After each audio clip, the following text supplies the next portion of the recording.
I'm far into the forest at the moment. I'm on my way to the Thieves Fortress. It's called Tjuvborgen, which should be up there somewhere where thieves would go 200-300 years ago to hide. And I'll tell some stories on the way up here now in this short video, but I'd like to say something also about hill fortresses, which there are many of, and I'll explain the different theories while walking up here in this really cool area close to nowhere really. We're far beyond cell phone reach. But it's up in those valleys where they took out the iron bog to make the bog iron, to make iron swords and weapons and stuff, and put them down on the rivers from areas like this. We're about 1 hour away from Hønefoss now, at least. So let's see where we go from here. I've also got some news, because last week's video with Göran at Family Tree DNA, it went really well. I mean, all the feedback, all the more people who have asked to do other samples, more samples, and also not just in the male Y-DNA lab line. Yeah, so thanks for all the great feedback, and obviously we got to do something more. So that's coming up.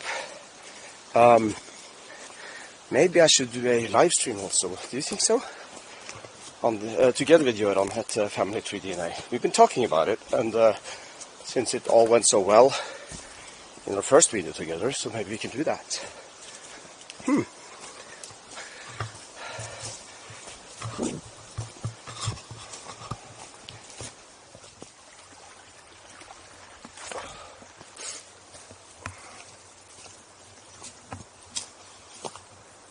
It's right up there, and it's quite the fortress. Of course, like most hill fortresses with respect for themselves, it should only be accessible from one of the four sides, and yeah, it'll be cool to check out. So these hill fortresses, there were like, well, we know about 300-400 in Norway, and many more in Sweden. Of course, not too many in Denmark, since there aren't hills like this there. And the different theories, it's a little bit interesting, but I got my own view on that, because truly there could have been several uses for these hill fortresses. Of course, it's a place to hide if someone comes from abroad, and they all came up pretty much around the same time in the Roman period and the time period afterwards, which is called the migration period. Although we do know of some all the way back in the Bronze Age, and that there could, people also speculated if this is so not just a place to hide, but maybe it could have something to do with trade routes of all this bog iron and other valuables coming down the rivers. Because I see some of these hill fortresses are really, if you have that view on, those glasses on, you can see that many of these fortresses are very strategically placed. Like on Ringerike, where they have this, that's a kingdom of the Raumi, where you have 5 fortresses all surrounding the kingdom. And it's the same place here also, but not only, this is the Ringerike, so another place, but there you find the fortresses also placed in a way which the answer is actually more to controlling trade routes or not.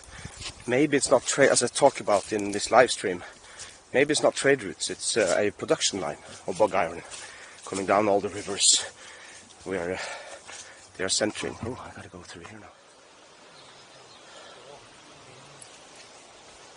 We are in moonshine territory here.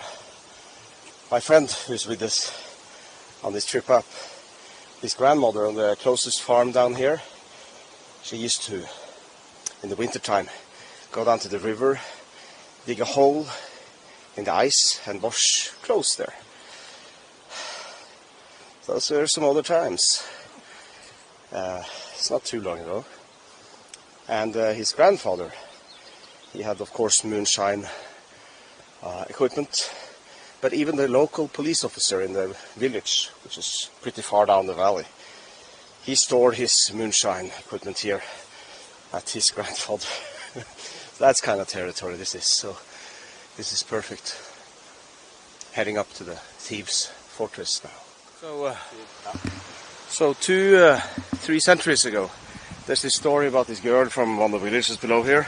Her name was Tiril Tove. Tiril Tove. She was kidnapped by 12 robbers, the thieves, and they took her up here along this path, and they lived up there with her, and she wanted to be rescued, so she would go up here when the thieves weren't looking, and she had this song. And Vegard, you know that song, right? Ooh, I was reading it before, but I can't remember it. Well, she was singing out there, hoping someone down here would hear her call. You know, like you call the cows in the old times. That kind of song. Nobody came, though. Nobody came. She was eventually rescued by trickery when she got the local villagers to break in when they were sleeping, these thieves.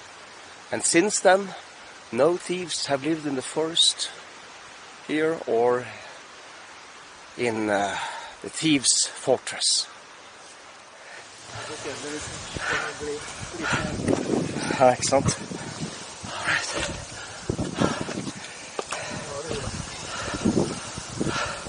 This is the entrance.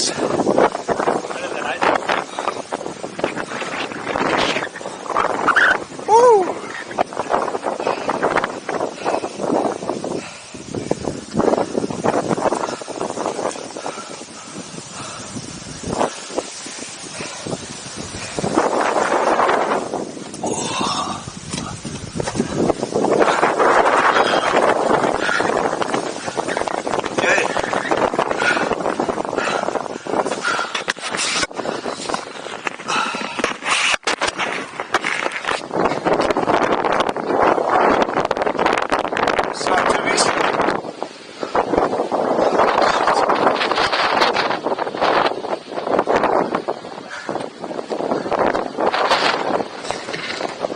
Fortress, huh?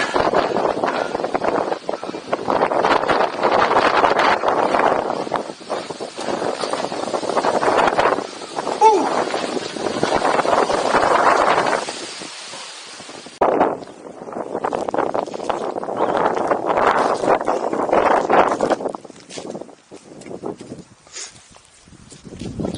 So there are several theories on these fortresses, hill fortresses. As I mentioned, when they were set up a few centuries before the Viking Age, I believe there were several uses. Of course, for lookout, lit a fire on the top so the people in the village can see when danger is upon us. And of course, a place to hide and survive while the bad people, while they wait out the bad people.